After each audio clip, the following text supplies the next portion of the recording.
gloria, se bajó, se ha hecho hombre y murió por nuestros pecados. Y es posible ese tarde por Él, por su humildad, por su amor, por su entrega, por su sacrificio. Por eso le he dicho que toda la gloria y alabanza es para nuestro Señor Jesucristo. Él es nuestro Señor. Él es nuestro Rey, el Rey de Reyes y Señor de Señores. Ahora, Él nos mandó, lo dice en Mateo 28, versículo 18. Toda potestad tengo en el cielo y la tierra. Toda autoridad, todo dominio, toda potestad. Por tanto, ir en las naciones, que prediquemos el Evangelio y que hacemos discípulos, bautizándole en el nombre del Padre, del Hijo y del Espíritu Santo. Es decir, el bautizo no es una opción, es un mandamiento de Dios, que Cristo es Dios. Él nos mandó a bautizarnos y a todo aquello que cree. Se trata de creer en Él. El que cree, dice, se bautiza. El que no cree, dice, será condenado, dice su palabra. Entonces, esa tarde cumplimos su palabra y obedecemos su voluntad. Todo aquello que cree, depositaron su fe en el Señor Jesucristo, el siguiente paso es bautizarse. Que el bautismo es un símbolo. Es un símbolo que el hombre viejo muere y cuando sale del agua nace un nuevo hombre. Pero eso ya se produjo en el corazón cuando se le predicó el Evangelio. Y eso es el testimonio cuando voy en el agua y me bautizo, digo que creo en el Señor Jesucristo que murió por mis pecados y muero con Él, estoy sepultado con Él y resucito con Él a una nueva vida. Una nueva vida en Dios, en Cristo. Me identifico con Cristo. Me identifico con su naturaleza, lo reconozco como Señor y Salvador de mi vida. Y después me identifico con el pueblo de Dios, que todos los que están aquí son mi hermano que fueron redimidos por su poder. Y me identifico con la iglesia, con todos los hermanos. Pertenezco al cuerpo de Cristo, pertenezco al pueblo de Dios, pertenezco a la iglesia de Dios, que es el cuerpo de Cristo, hermano. Es algo muy hermoso, pertenecer a Jesús, estar en Cristo. Me identifico con el Hijo de Dios. De hecho, la Biblia nos dice que somos hijos de Dios. Mira, dice la Biblia en 1 de Juan, capítulo 5. Mira qué amor me dio Dios para ser nombrados hijos de Dios. Dice, y lo somos. Somos hijos de Dios y pertenecemos al reino de Dios. Y esa tarde, eso es lo que hacemos. Los que se bautizan ya en su corazón fueron nacido de nuevo. Hablamos del nacimiento de nuevo. Dios con su poder, cuando se predicó el Evangelio, esa persona nació de nuevo, reconoce que es un pecador y que necesita al Señor Jesucristo como Señor y Salvador, porque la Escritura lo establece claro, que no hay hombre en esa tierra que no pecó. Todos no cumplimos la ley de Dios y necesitamos un Salvador. Y ese Salvador es nuestro Señor Jesucristo.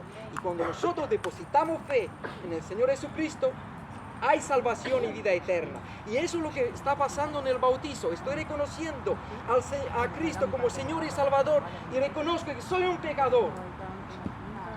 Y el símbolo del agua, porque soy lavado y salgo a una nueva vida en Cristo. Es decir, una nueva vida de verdad. A servir al Señor, a vivir en santidad, apartarme del pecado, apartarme del mundo y someterme a la iglesia también, porque me identifico con la iglesia. Pertenezco a ese grupo. Y como yo prediqué también jueves, todo lo que hago represento el pueblo de Dios porque es mi familia. Fuera de mi familia carnal, tengo la familia que es el pueblo de Dios. Y en todos los sitios donde voy, represento el pueblo de Dios. Porque me identifico con el Señor Jesucristo y me identifico con su iglesia. ¿Y quién es la cabeza de la iglesia? Es Jesucristo, nuestro Señor. ¿Quién es el pastor de los pastores?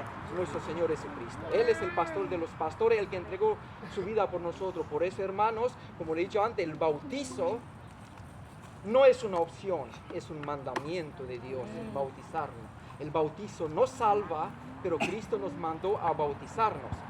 Y no hay nada que debe de pararnos a no bautizarnos. El bautismo también debe de ser en el agua, sumergido en el agua. Bautismo significa eso, sumergido en el agua totalmente. Entonces tenemos que hacerlo según la voluntad de Dios. Y le digo a los hermanos que decidieron ese camino, que el Señor los bendiga y que nunca abandone a Cristo, porque es el mejor que le pasó en su vida tenerlo como Señor y Salvador. No hay nadie en el mundo, en el universo, que se parezca a Él. Créeme, no encontrarás ningún maestro, ningún pastor, ningún rey, ningún ser humano que se le llega a eso a Jesucristo. Jesucristo es el hombre más especial que andó alguna vez en la tierra. Síguelo, ámalo, sírvelo. Pero eso, ¿sabe cómo se sirve Jesús? Sirviendo la iglesia a los hermanos. Así es como Él demanda de nosotros. Él nos servía a nosotros, dice el Señor, que Él no vino para ser servido, y vino para servir y dar su vida en rescate por mucho. Darse cuenta que tanto fue su sacrificio en cuanto entregó su vida por nosotros. Y eso no es un cuento, es real. Hace más de 2000 años, Él murió en una cruz, como lo he dicho al principio, para que ese tarde sea posible. ¿Y por qué lo ha hecho? Porque nos amó. Porque nos amó. Entonces, hermano, que el Señor lo bendiga y que no se olvide nunca que el Señor Jesucristo entregue su vida y su sangre preciosa de un cordero, dice, sin mancha, que fue sacrificado en la cruz para que nosotros tengamos comunión con Dios y vida eterna. Y vida eterna. Es algo muy especial, muy hermoso pertenecer al pueblo de Dios y tenerlo a Dios como Padre. Es nuestro origen, es de donde venimos, es nuestra raíz. Somos creados a su imagen y semejanza, es de donde venimos. Todo ser humano tiene como raíces a Dios, porque Él nos diseñó, Él nos formó y parte inmaterial de Él puso en nosotros. Y cuando nos volvemos a Él, nos volvemos a nuestro origen. Y como dice la Biblia, a ser discípulos de todo pueblo, toda lengua, de toda clase social, rico, pobre, inteligente, menos inteligente, de otros países, en el pueblo de Dios, todos somos uno, dice la Escritura, por la gracia de Dios. Entonces, seguimos con eso. Ya Juan va a venir. Termino, y hermanos, seguís a Cristo hasta el final. Porque dice la Biblia, el que permanece hasta el final será salvo.